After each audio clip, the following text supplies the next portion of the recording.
तिलक academy subscribe कीजिए हमारा channel और लेटेस्ट वीडियो नोटिफिकेशन के लिए इस बेल आइकॉन को प्रेस कीजिए और ऑल पे क्लिक कीजिए। Thank you.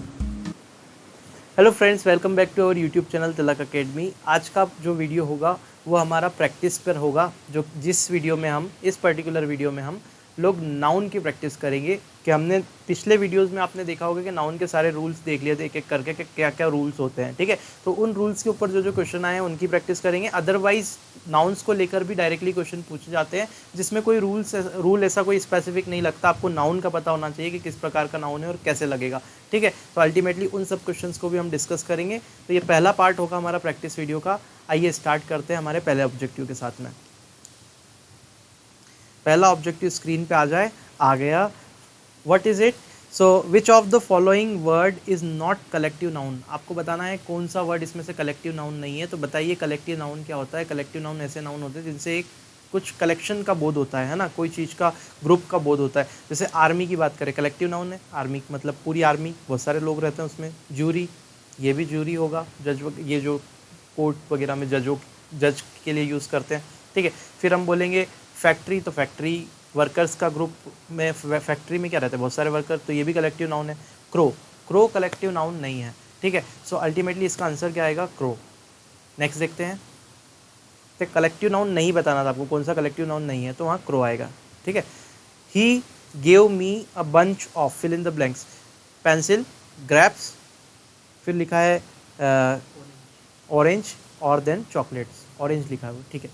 सो अगर मैं बात करूँ यहाँ पे, तो बंच किसका होता है? ग्रेप्स का होता है। तो यहाँ पे आंसर क्या आएगा? ग्रैप। तो ग्रैप का होता है ना गुच्छा, जो बंच होता है वो ग्रैप्स का होता है। तो ऑरेंज का कोई बंच नहीं होगा, चॉकलेट का नहीं हो रहा, पेंसिल का नहीं हो रहा है, तो हम क्या बोलेंगे? ग्रैप्स। नेक्स्ट देखते हैं। वर रिवॉर्डेड फॉर देयर ब्रेवरी। वर, तो अ सोल्जर आएगा, सोल्जर आएगा, द सोल्जर्स आएगा। तो आप देखिए ये क्वेश्चन जो है आर्टिकल टाइप का है, आर्टिकल से हुआ हुआ, उन्हें नाउन वाले पोर्शन में डाल दिया। एक्चुअल में इसमें आएगा द सोल्जर्स। तो the soldiers were rewarded for their bravery. Actual में सुनिए ध्यान से, यहाँ पे द सोल्जर्स क्यों आएगा? क्योंकि सोल्जर, अ सोल्जर नहीं आ सकता क्योंकि पीछे वर लगा हुआ है। वर क्या होता है? प्लूरल होता है।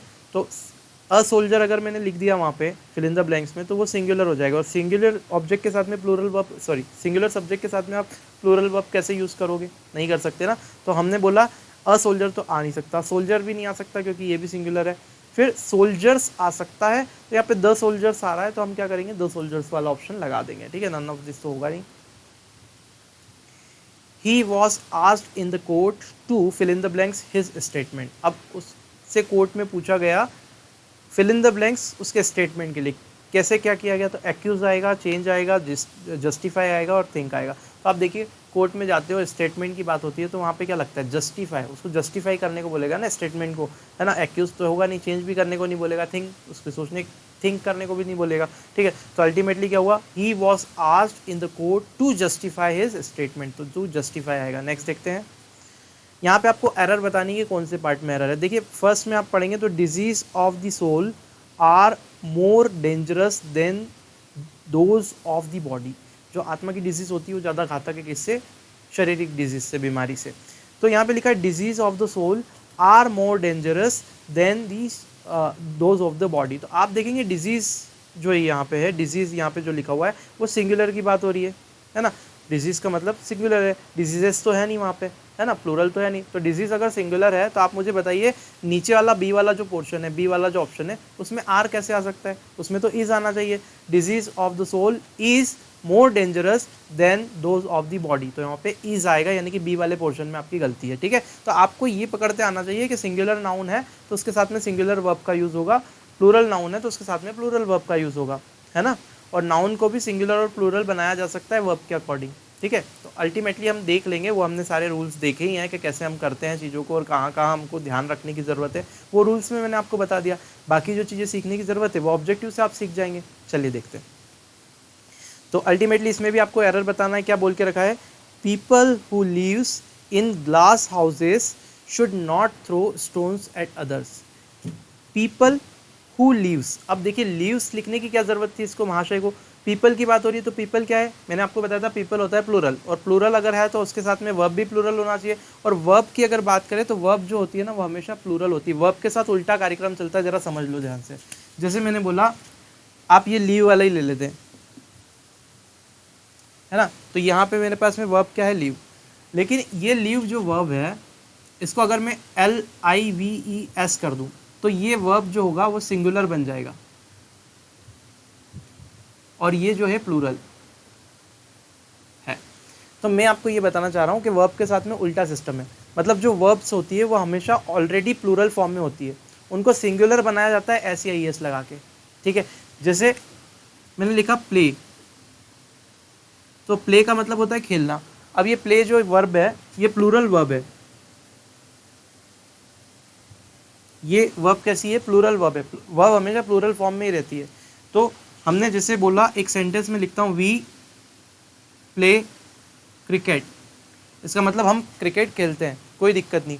लेकिन अगर मैं लिखूँ ही प्ले क्रिकेट तो ये सेंटेंस गलत हो जाएगा, ये सेंटेंस सही है लेकिन ये सेंटेंस गलत हो जाएगा। मैं बोलूँगा गलत क्यों हो जाएगा, दोस्तों गलत इसलिए हो जाएगा क्योंकि यहाँ पे ही लिखा है, ही जो है वो सिंगुलर है, अगर ही की बात करें तो सिंगुलर सब्जेक्ट है, वी जो है वो प्लूरल सब्जेक्ट है, ठीक है, वी मतलब हम, तो प्लूरल सब्जेक्ट होगा। इंग्लिश में दो सब्जेक्ट अगर देखें आई और वी तो इनको प्लूरल कंसीडर किया जाता है, ठीक है। आपको बात समझनी पड़ेगी और बहुत आसानी से मैं समझा दूंगा। आई और वी जो है वो प्लूरल सब माना जाता है इंग्लिश में, बाकी ही शी इट या कोई नेम आ जाए तो उनको सिंगुलर माना जाता है ना। तो आई वी यू और दे ये सारे प्लूरल है, उसके बाद में ही शी इट या कोई नेम आ जाए तो वो सिंगुलर होगा। तो आपको ये ध्यान रखना है, अगर कोई सब्जेक्ट सिंगुलर है तो उसके साथ में वर्ब आपको सिंगुलर लगानी पड़ेगी। दूसरी बात ये है कि नॉर्मली जो वर्ब होती है वो प्लूरल फॉर्म में होती है, तो वर्ब को सिंगुलर क्या करते हैं तो बनाया जाता है, कैसे बनाया जाता है, एस और एस लगा के। अभी हम नाउन पढ़ रहे थे इसके लिए मैं वर्ब का कॉन्सेप्ट नहीं बता रहा हूँ, बीच में आ गया इसके लिए मैं बता रहा हूँ थोड़ा सा कि वी प्ले क्रिकेट बिल्कुल सही है, लेकिन मैंने लिखा ही प्ले क्रिकेट तो सेंटेंस गलत है, क्योंकि ही है तो ये सिंगुलर है, तो सिंगुलर के साथ में सिंगुलर वर्ब लगेगी और वर्ब को सिंगुलर बनाने के लिए एस ई एस लगाना पड़ता है। तो हमने बोला ये ही प्लेस क्रिकेट बिल्कुल सही हो जाएगा, बोलो समझ में आया। तो यहाँ एस लगाया तो ये वर्ब क्या बन गई, अब सिंगुलर बन गई, तो सिंगुलर सब्जेक्ट के साथ सिंगुलर वर्ब हो गई, ठीक है। तो वर्ब के साथ उल्टा है, प्लूरल वर्ब को सिंगुलर बनाने के लिए एस ई एस लगाते हैं, और हमेशा वर्ब जो नॉर्मल फॉर्म में रहती है वो प्लूरल फॉर्म में ही रहती है, उसको सिंगुलर बनानी पड़ती है, ठीक है। तो अल्टीमेटली इस क्वेश्चन की मैं बात कर रहा था, तो पीपल हु लिव्स, पीपल बात करें तो पीपल प्लूरल है। अब प्लूरल चीज़ के साथ में सिंगुलर वर्ब कैसे आ सकती है, सॉरी हाँ सिंगुलर वर्ब कैसे आ सकती है, लिव्स यहाँ पे सिंगुलर कर दिया उन्होंने, तो यहाँ पे क्या आना चाहिए, people who live in glass houses should not throw stone at others, है ना, वहाँ पे लीव आएगा, प्लूरल वर्ब आएगी। नेक्स्ट देखते हैं क्या बोल के रखा है, एरर बतानी है इसके अंदर भी। अ number of teams is taking part in the world cup और नो एरर। तो अ नंबर ऑफ टीम लिखा हुआ है ना, अ नंबर ऑफ टीम्स लिखा है, टीम्स के बाद में क्या लगा हुआ है, प्लूरल है, तो प्लूरल है तो फिर देखो इज टेकिंग पार्ट आ रहा है, तो इज टेकिंग पार्ट क्यों आएगा, वहाँ पे आर टेकिंग पार्ट आएगा, वहाँ पे फिर से उन्होंने इज लगा दिया, इज सिंगुलर होता है तो आर आएगा प्लूरल के लिए। तो बी वाले ऑप्शन में फिर से गलती है कि a number of teams are taking part in the world cup, ठीक है। नेक्स्ट देखते हैं, नेक्स्ट क्वेश्चन में भी आपको क्या करना है, एरर बताना है। तो क्या बोला है, रेबेका लिखा हुआ है, ठीक है, नाम ये ऐसा है, Rebecca is one of the most beautiful girls of her class. ये बिल्कुल सेंटेंस करेक्ट है, इसमें कोई दिक्कत ही नहीं है, क्योंकि मैंने आपको कल एक फॉर्मेट बताया था जिसमें आपको बताया था कि one of the most beautiful girls, तो वन ऑफ दी वाला जब फॉर्मेट आता है तो उसके बाद में हमेशा क्या लगता है, प्लूरल नाउन लगता है। तो देखो गर्ल अगर होता वहाँ पे बी वाले ऑप्शन में, अगर गर्ल्स की जगह वो गर्ल कर देता तो वो गलत हो जाता, लेकिन गर्ल्स ही लिखा है उसने, प्लूरल ही लिखा है तो सही होगा। ये कॉन्सेप्ट मैंने पिछले वीडियो में आपको बताया और जोर दे के बताया था कि इस पे क्वेश्चन बनता है, देखो बना हुआ है। नेक्स्ट देखते हैं क्या बोल के रखा है, India is member of the security और फिल इन द ब्लैंक्स है। तो सिक्योरिटी क्या होगा, काउंसिल्स होगा क्या, काउंसिल्स तो नहीं है, काउंसलिंग होगा क्या, नहीं, काउंसिल होगा क्या, नहीं होगा, तो क्या होगा, काउंसिल, यानी कि सी वाला ऑप्शन करेक्ट है यहाँ पे, India is the member of security council, C वाला नाउन सही है और ये ऑप्शन सही है। देखते हैं अगला question, he bought pen paper and eraser from, अच्छा दो सेंटेंस है वहाँ पे और दो फिल इन द ब्लैंक से अलग अलग, दोनों में क्या क्या आएगा वो देखना है। तो पहला देखिए, a car collided with a fill in the blanks vehicle, तो a car collided with a stationary vehicle, stationary कौन सा आएगा, STATIONARY वाला, NARY वाला स्टेशनरी आएगा, स्टेशनरी का मतलब होता है स्थिर, ठीक है। तो ए वाला जो ऑप्शन में पहले, ए वाले ऑप्शन में पहले जो स्टेशनरी लिखा है जिसमें ARY आ रहा है पीछे, वो वाला ऑप्शन करेक्ट है। क्योंकि अगर आप देखेंगे तो a car collided with a stationary vehicle, तो पहला वाला जो ए में स्टेशनरी लिखा है उसका मतलब होता है स्थिर व्हीकल, और दूसरे नंबर पे स्टेशनरी में ERY आ रहा है, तो उस स्टेशनरी का मतलब होता है जो भी हम स्टेशनरी जो रहता है ना सामग्री वाला, जहाँ से हम पेन पेंसिल कॉपी किताब लाते हैं, तो वही वाला सेकंड वाले में आएगा कि he bought pen paper and pen paper and eraser from the stationery. तो सेकंड वाला क्या आएगा, स्टेशनरी। ERY वाले का मतलब क्या होता है, वो सामग्री, और ARY वाले का मतलब क्या होता है, स्थिरता। नेक्स्ट देखते हैं। तो वहाँ पे हमने देख ही लिया, फर्स्ट वाला ऑप्शन करेक्ट था। अब यहाँ पे आपको क्या बताना है, एरर बताना है, ठीक है, इसमें एरर ही बताना है, ठीक है। तो यहाँ पे क्या बोला है, the accountant stole thousands of dollar by juggling the company's books. तो देखिए क्या लिखा हुआ है, क्या अकाउंटेंट ने क्या किया, स्टोल किया, चोरी किया, कितने के, थाउजेंड्स ऑफ डॉलर। तो अब देखो ये स्ट्रक्चर बना, अगर मैंने आपको बताया था 1000 आ जाए, माइल आ जाए, 100 आ जाए और उनके आगे कोई नंबर आ जाए न्यूमेरिक फॉर्म, तब हम क्या करते हैं, डॉलर जो पीछे जो नाउन आ रहा है उसको सिंगुलर रखते हैं, लेकिन नंबर आए तब रखते हैं। अब जरा ये क्वेश्चन दिखाना मुझे वापस से स्क्रीन पे। अब इस क्वेश्चन में अगर आप देखोगे ना, तो आपने देखा the accountant stole 1000 of dollar लिखा है, तो 1000 ऑफ डॉलर सीधे सीधे लिखा है, तो 1000 के पहले कोई नंबर लिखा है क्या उसने, 5000 या 2000 या 3000 या मैनी थाउजेंड, ऐसा कुछ भी नंबर का फॉर्म आ रहा है क्या, नहीं। तो नंबर नहीं आ रहा है, तो जो पीछे वाला डॉलर है वो सिंगुलर नहीं हो सकता। वो सिंगुलर जब होता अगर कोई नंबर आता, मैंने आपको रूल बताया था अच्छे से, पिछले रूल देखिए आप जाके पहले, ठीक है, फिर आपको बहुत अच्छे से समझ पाएगा। तो यहाँ पे जो डॉलर है वो सिंगुलर नहीं आना चाहिए, वो डॉलर प्लूरल आना चाहिए। तो यहाँ पे बी वाले ऑप्शन में गलती है कि थाउजेंड्स ऑफ डॉलर्स आएगा यहाँ पे। नेक्स्ट देखिए, नेक्स्ट क्वेश्चन क्या बोला, इसमें भी एरर बताना है। It is the dream of every mountaineers to climb the world's highest peak.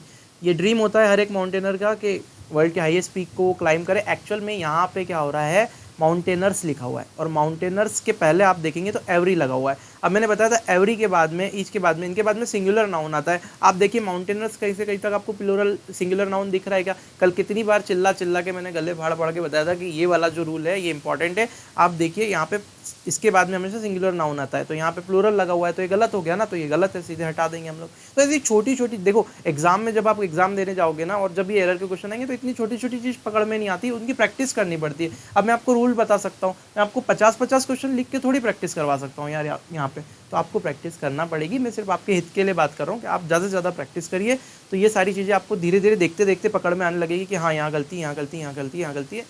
हो सकता है, देखो गलती हर इंसान से होती है, आप हो सकता है कभी कभी चूक जाए, मुझसे भी बहुत सारी बार गलती होती है, चूक जाता हूँ मैं कभी कभी देखने में चीज़ों को, है ना। कोई भी इंसान अपने आप में 100% या परफेक्ट नहीं होता, वो तो भगवान ही है जो परफेक्ट है ना, अपने आप में इंसान तो नहीं हो सकता। अगर वो कोई इंसान ऐसा बोलता है कि मैं 100% परफेक्ट हूँ, तो वो गलत है ना, वो मैं नहीं मान सकता, आप लोग भले ही मानते हैं। नेक्स्ट देखते हैं, द ट्रीज कांट बी, क्या लिखा है, the trees can't be grown in such a cold climate as ours. तो देखो यहाँ पे लिखा है the trees can't be grown in such a cold climate as our, मतलब ये ट्री हमारे ऐसे वो नहीं हो सकते। यहाँ तो मीनिंग तो पूछा नहीं है यहाँ पे, अल्टीमेटली आपसे पूछा क्या है क्वेश्चन, अगर आप ऊपर पढ़ेंगे तो उस पर पिक द नाउन्स लिखा हुआ है। मतलब इस लाइन को पढ़ के आपको ये देखना है कि नाउन कहाँ कहाँ है, और इन नाउन को बाहर पकड़ के निकालो और बताओ ऑप्शन में कौन सा सही है। तो मैं बोलूँगा ट्रीज और कोल्ड, ट्रीज और क्लाइमेट। देखो पहले आ रहा है the trees can't be grown in such a cold climate, तो ट्रीज जो हुआ वो नाउन हुआ, और क्लाइमेट जो हुआ मतलब जलवायु, वो भी एक नाउन है। तो ट्रीज और क्लाइमेट यहाँ पे नाउन है, यानी कि ऑप्शन नंबर बी करेक्ट है, क्योंकि ट्रीज यानी कि पेड़ होता है, क्लाइमेट यानी कि जलवायु होता है, तो यहाँ पे दोनों नाउन है, तो यहाँ पे ऑप्शन नंबर बी करेक्ट है। नेक्स्ट देखते हैं, the fill in the blanks from the forest fire could be seen 10 miles away. तो the fill in the blanks from, तो यहाँ पे लिखा है मिस्ट फ्रॉम, नहीं, मिस्ट फ्रॉम, अच्छा the fill in the blanks from लिखा है, वो फॉर्म नहीं है, तो the fill in the blanks from the forest fire could be seen 10 miles away. तो यहाँ पे देखो मिस्ट आएगा, स्पार्क्स आएगा, स्मोक आएगा कि एम्बर आएगा। अब देखिए यहाँ पे एम्बर आएगा, the amber from the forest fire could be seen 10 miles away. अब जो फॉरेस्ट जंगल में आग लगती है तो जो गुबार निकलता है उसको एम्बर बोलते हैं, तो यहाँ पे एम्बर आएगा, ठीक है, तो एम्बर फ्रॉम। नेक्स्ट देखते हैं, people who live small villages are bound to see a good fill in the blanks of each other। तो good डील आएगा यहाँ पे, डील एक दूसरे के साथ क्या होती है, डील, तो good a good deal of each other, तो सी वाला ऑप्शन बिल्कुल करेक्ट है ना, क्वालिटी सम, और ये तो आना नहीं अमाउंट। फिर नेक्स्ट देखते हैं, bravery and cowardice are controversial concepts. तो यहाँ पे देखेंगे कि ब्रेवरी और कॉवर्डाइज जो होते हैं वो क्या होते हैं, कंट्रोवर्शियल कॉन्सेप्ट्स है। तो ये कंट्रोवर्शियल कॉन्सेप्ट्स अगर हैं तो आपको इसमें क्या करना है, इसका व्याख्या करना है क्या, नहीं, आपको नाउन पिक करना है। तो नाउन इसमें से देख लो क्या क्या नाउन है। तो ब्रेवरी एक नाउन होगा और कॉवर्डाइज एक नाउन होगा। तो ब्रेवरी और कॉवर्डाइज ये दोनों ही एक नाउन है, तो यहाँ पे हमने नाउन ले लिया ब्रेवरी कॉवर्डाइज। अब देखो कॉन्सेप्ट नाउन है क्या, तो हाँ बिल्कुल कॉन्सेप्ट भी नाउन है, तो आपको डी वाला ऑप्शन यहाँ पे लगाना पड़ेगा, क्योंकि नाउन नाउन निकालने का बोला था। तो ब्रेवरी हो गया, कॉवर्डाइज हो गया, और कॉन्सेप्ट भी अपने आप में एक नाउन है, तो ये भी तीनों नाउन आएंगे, डी वाला ऑप्शन। नेक्स्ट देखते हैं, which of the following word is an abstract noun. आपको एब्स्ट्रैक्ट नाउन बताना है, क्लियर, क्लैरिटी, क्लियरली और केयरलेसली। ठीक है, तो आप देखोगे क्लियर, क्लैरिटी, क्लियरली और केयरलेसली, तो आपने देखा कि बी वाला ऑप्शन में क्लियरिटी दिख रहा है, क्लियरिटी है ना, तो क्लियरिटी यहाँ पे एब्स्ट्रैक्ट नाउन है। एब्स्ट्रैक्ट नाउन का मतलब क्या होता है, याद करिए, मैंने आपको बताया था एब्स्ट्रैक्ट नाउन का मतलब होता है भाव। अगर कभी भी किसी चीज़ का भाव बताया जाता है किसी में, तो वो एब्स्ट्रैक्ट नाउन होता है। भाव बताने का क्या मतलब हुआ, मुझे ये बताइए। भाव मतलब कि जैसे प्यार का भाव, गुस्से का भाव, ये सारे भाव है। तो क्लियरिटी मतलब कि साफ वहाँ पे भाव बताया जा रहा है ना, स्पष्टता का भाव, तो वहाँ पे क्लैरिटी आपके पास में एब्स्ट्रैक्ट नाउन होगा। नेक्स्ट देखते हैं, नेक्स्ट क्वेश्चन में क्या है, walking down the street she notice a fill in the blanks of houses that looked strikingly similar. तो walking down the street she notice a fill in the blanks of houses that looked strikingly similar. तो इसमें क्या आएगा, तो houses का क्या रहता है मुझे बताओ, ट्रेन रहती है, ट्रेल रहती है क्या हाउसेस की, चेन रहती है क्या हाउसेस की, नहीं ना, तो हाउसेस की क्या रहती है, रो रहती है। तो यहाँ पे क्या आएगा, रो है ना, अ रो ऑफ हाउसेस आएगा, डी वाला ऑप्शन। नेक्स्ट देखते हैं, he received a large sum of money as fill in the blanks for his disability in the accident. तो उसने लार्ज अमाउंट ऑफ मनी जो है रिसीव किया, तो एक्सीडेंट के लिए रिसीव किया है उसने, है ना, डिसेबिलिटी के लिए रिसीव किया है। तो कैसे, एज अ मुआवजा रिसीव किया होगा, मुआवजा का मतलब कंपनसेशन होता है। तो सिंपल सी बात है, ए वाला ऑप्शन एज अ कंपनसेशन आएगा। ठीक है, what is next question is, there are two kind of facts, fill in the blanks, one first, foremost और first। देखो एक स्ट्रक्चर लिखा हुआ है, उस स्ट्रक्चर के बाद में कहाँ से शुरुआत होगी वो आपको बताना है। तो there are two kind of facts, one is ये और second is another is this. तो इस टाइप से ही शुरुआत होगी, तो यहाँ पे वन आएगा। तो there are two kinds of facts, one whatever it will be, और इसके बाद में अनदर हम दूसरा देख सकते हैं। यहाँ पे फर्स्ट सेकंड तो आएगा नहीं, ठीक है, और फर्स्टली भी नहीं आएगा, फॉरमोस्ट भी नहीं आएगा। तो अल्टीमेटली ए वाला ऑप्शन आएगा। बड़ा सिंपल क्वेश्चन है। नेक्स्ट देखते हैं, यहाँ पे क्या बोला है train fill in the blanks increases of 5% are envisaged for the next year. तो यहाँ पे आपने बोला है ट्रेन फेयर इंक्रीजेस, तो फेयर कौन सा होगा, FARE। फेयर का मतलब होता है किराया। तो यहाँ पे FARE जो फेयर होगा इसका मतलब होता है किराया, है ना। तो यहाँ पे ट्रेन के बाद में आएगा फेयर इंक्रीजेस, तो FARE इंक्रीजेस, तो फेयर यहाँ पे आएगा पहले वाले में। फिर सेकंड देखेंगे तो a fill in the blanks justice system is a fundamental part of a civilised society. तो अ फेयर जस्टिस सिस्टम, तो यहाँ पे फेयर आएगा ये वाला FAIR, गोरा नहीं है, इसका मतलब फेयर मतलब होता है साफ स्पष्ट, है ना। तो अगर कोई भी सोसाइटी में अगर अच्छा स्पष्ट जस्टिस सिस्टम होगा, न्याय का सिस्टम होगा, तो वो तो अच्छा ही है, ठीक है। तो अल्टीमेटली पहले वाले में FARE आएगा, दूसरे वाले में FAIR आएगा। कहाँ दिख रहा है, option number D. So option number D will be correct. Next देखते हैं, the question seemed easy at first. अब ये देखिए यहाँ पे फिर से दो क्वेश्चन है, ऊपर वाला छूट ही जाता है। The company hasn't yet chosen the fill in the blanks for the new hospital. तो यहाँ पे कंपनी ने अभी तक कोई चूज़ नहीं किया है। क्या नहीं चूज़ किया है, तो साइट चूज़ नहीं की है। दैट मीन्स SITE आएगा। मतलब कोई भी प्लांट वगैरह डालते हैं ऐसी चीज़, तो वो साइट बोलते हैं। जैसे बोलते हैं ना, कोई काम करने जा रहे थे, कहाँ जा रहे हैं, साइट पे जा रहे हैं, तो ये साइट है, ठीक है। तो SITE यहाँ पे आएगा पहले वाले में। दूसरे वाले में आएगा when the student tried, sorry दूसरा वाला क्या है, the question seem easy at first sight. यहाँ पे SIGHT आएगा, साइट SIGHT। इस साइट का मतलब तो हो गया वो जगह जहाँ पे काम वाम चल रहा है ना। और इस साइट का मतलब होगा पक्ष के पहले इसमें तो इसमें दिख रहा है और दूसरी साइड अलग है ना। तो ये वाला साइड, तो पहली साइड हमने देखा एट फर्स्ट साइड तो क्वेश्चन क्या था, इजी था, लेकिन वो ऐसा था नहीं, है ना। क्लियर है, कोई प्रॉब्लम तो नहीं है। तो यहाँ पे साइट और साइड आएगा। आप देखिए साइट और साइड कहाँ पे, तो ऑप्शन नंबर डी में। आप इसको पढ़ के कर सकते हैं। नेक्स्ट देखते हैं। Running at full speed he got out of fill in the blanks. Wind, wind तो आएगा नहीं, है ना, बहुत जोर से हवा चलती है उसको विंड बोलते हैं। ऑक्सीजन, आउट ऑफ ऑक्सीजन नहीं। आउट ऑफ ब्रीथ या आउट ऑफ एयर, एयर भी नहीं आएगा, ब्रीथ आएगा, क्योंकि देखो ह्यूमन क्या होता है, श्वसन करता है, श्वसन क्रिया को ब्रीथ बोलते हैं। तो running at full speed he got out of breath, मतलब बहुत तेज भागने से उसकी सांसें पारे चले गया उस सांसों से। फिर नेक्स्ट देखते हैं। नेक्स्ट क्या दे रखा है, चलो ये रिपीट हो गया वापस से, मतलब आज की कहानी यहीं पे हमारी ख़त्म होती है। आई होप आपको ये वीडियो पसंद आया होगा। अगर आपकी हेल्प, आपको इस वीडियो से हेल्प मिलती है, आपको पसंद आता है, ज़्यादा से ज़्यादा अपने दोस्तों में आपको इसको शेयर करना है। और अगर आप पहली बार इस वीडियो को देख रहे हैं, हमसे जुड़कर तैयारी करना चाहते हैं, तो चैनल को सब्सक्राइब करके बेल आइकन को प्रेस कर लीजिएगा, ताकि आपको लेटेस्ट नोटिफिकेशन मिलता रहेगा जो भी मैं वीडियो अपलोड करूँगा उसकी। मिलते हैं नेक्स्ट वीडियो में, तब तक के लिए जय हिंद।